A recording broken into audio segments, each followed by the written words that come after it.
All right, so British Airways once called itself the world's favourite airline. After a year of strikes, computer glitches and mass cancellations, a new survey ranks it among the least favoured carriers operating in the UK. Only American Airlines was found to be more disliked for long-haul travel. Passengers complained about bad food and rude staff. On the other side, proving it is indeed possible to be liked as an airline, Singapore took the top spot followed rather by Qatar and the likes of Emirates.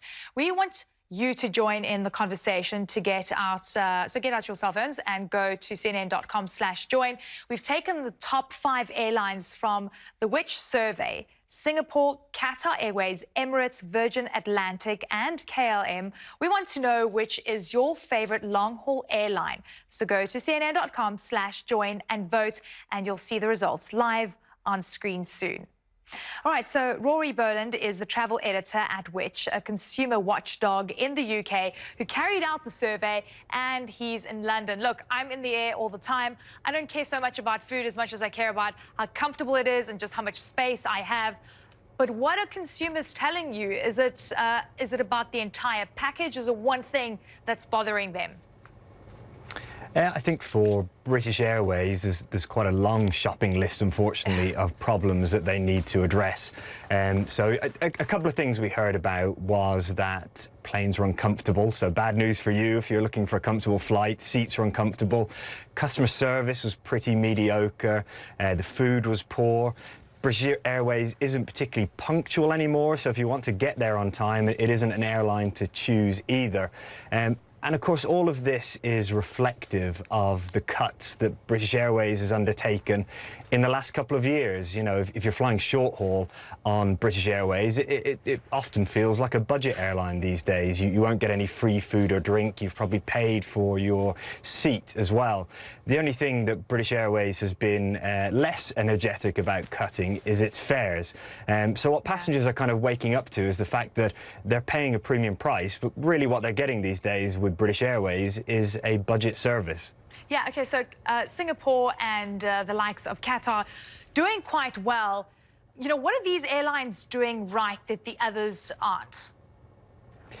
I think what a lot of it comes down to is customer service, because getting a flight right is not that hard. You know, passengers want to pay a good price. They want to be got to their destination on time, and they want to have an OK time on the way there as well. They don't need Michelin-starred food, and they don't need champagne bottles. Our survey was about economy class. I think what the likes of Emirates and Singapore often do well is get the customer service element correct. So that's everything from welcoming you on board and making you feel welcome on board to when something goes wrong. So something we've seen with British Airways in particular in recent years is if there is disruption, large-scale disruption, if your flight is delayed, the service that people have been getting from British Airways has been poor. That's what they've told us. And you mentioned American Airlines being bottom of our survey. I mean, the customer service stories you hear from American Airways are shocking. They really are. So it really does come down to airlines getting it right when something goes wrong. And the airlines at the bottom of the survey aren't doing that at the moment. OK, so it's a very competitive space. Consumers have options. They can fly into various hubs, even if it takes them longer, as long as they're comfortable. I mean, that's the kind of sentiment that at least I hear from fellow travellers out there. How do you stay ahead in this market? Because it's an expensive business and you need to get as many people on the plane as possible.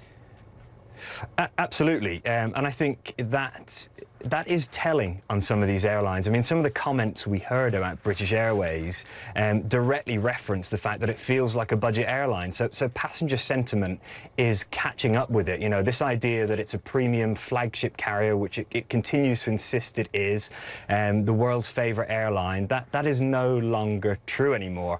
And I have sympathy for British Airways. It has to compete in a very keen market where there are budget airlines, including on long haul. You know, we've seen Norwegian in that space do really, really well.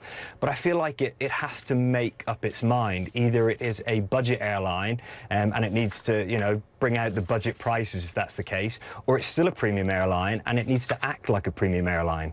Right, thank you so very much for your insights. And in fact, we asked our audience, and for those of you who voted, at cnn.com/join. You say Emirates is your favorite long-haul airline, so keep your votes coming in. And when we return, the